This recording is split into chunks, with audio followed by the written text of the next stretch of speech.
All those stocks are down.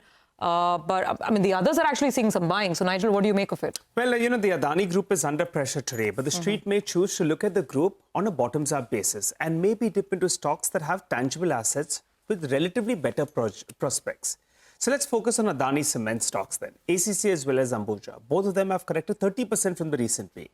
Now, the group has set out a plan to move towards 140 million tons of capacity, and they should be past the 100 million tons capacity mark by the end of this fiscal itself. That's taking into account the Orient Cement acquisition.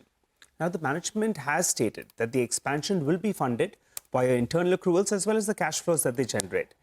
The cash balance as well is strong. The balance sheet looks in very, very good shape. It's still holding at more than 10,000 crores. Now, while the industry has been facing headwinds, they have been making efforts at the company level with the premium products as a percentage of the total trade sales at around 26%. Now, that's higher from around 23% just a year or so ago.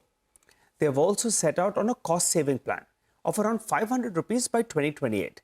They're looking at maximizing the share of captive coal and the group synergies, which help them lower the fuel cost in the first half of this fiscal as well.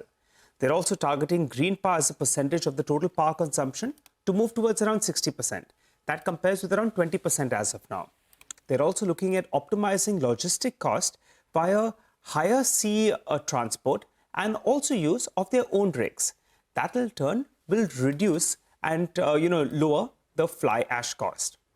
Valuations, well, they're far more palatable right now. For a large-size cement company, Ambuja Cements, it's trading at a big discount in comparison to Big Boy Ultratech Cement, while ACC is now trading at sub that replacement cost. So we have seen this play out in the past when there is negative news flow that comes in on the group, but some of these tangible assets get bought into and then in fact reward shareholders as well.